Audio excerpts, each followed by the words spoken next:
নাগরিক সেবা এখন হাতের নাগালেই। এক ঠিকানায় সকল নাগরিক সেবা স্লোগানকে সাথে নিয়ে দেশের মানুষের জীবনকে সহজ করে তুলতে সরকার চালু করেছে নাগরিক সেবা বাংলাদেশ প্ল্যাটফর্ম। ওনারা মনে করে যে একটা ভালো জায়গায় আসলাম, এটা যদি গভর্নমেন্ট একটা জায়গা করে দিছে ওনারা সেভ মনে করে। ঢাকার বনশ্রী, গুলিস্তান, মোহাম্মদপুর, গুলশান, উত্তরা ও নীলক্ষেতে ইতিমধ্যে চালু হয়েছে নাগরিক সেবার ৬টি আধুনিক সেন্টার। খুব শীঘ্রই সারা দেশে আরও ১০০টি কেন্দ্র চালু হতে যাচ্ছে। রাজধানীর এই ৬টি কেন্দ্র থেকে একসঙ্গে পাওয়া যাচ্ছে ৪৬৫টি সরকারি সেবা।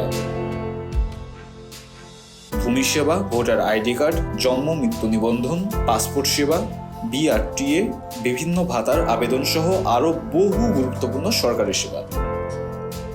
এবছর মে মাস থেকে সরকারি বিভিন্ন প্রতিষ্ঠান যুক্ত হয়েছে এক প্ল্যাটফর্মে। ফলে নাগরিকরা পাচ্ছেন আরও দ্রুত, স্বচ্ছ ও নির্ভরযোগ্য সেবা। সম্প্রতি ঢাকা উত্তর সিটি কর্পোরেশন এবং আইসিটি বিভাগও একটি নতুন সমঝোতা স্মারক সই করেছে।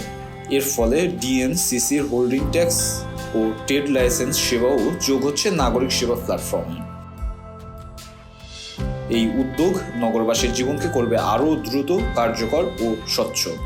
নাগরিক সেবা কেন্দ্রগুলো পরিচালনা করছেন প্রশিক্ষিত স্থানীয় নারী ও পুরুষ উভয় উদ্যোক্তারা। কঠোর বাছাই প্রক্রিয়ার পর ২০০ জনের মধ্য থেকে ১০০ উদ্যোক্তাকে দেওয়া হয়েছে ডিজিটাল লিটারেসি। এখানে প্রতিটি সেবা দেওয়া হয় সম্মান, যত্ন এবং পেশাদারিত্বের সাথে। আধুনিক সরঞ্জামে সজ্জিত কেন্দ্রগুলো নাগরিককে দেয় দ্রুত সেবা।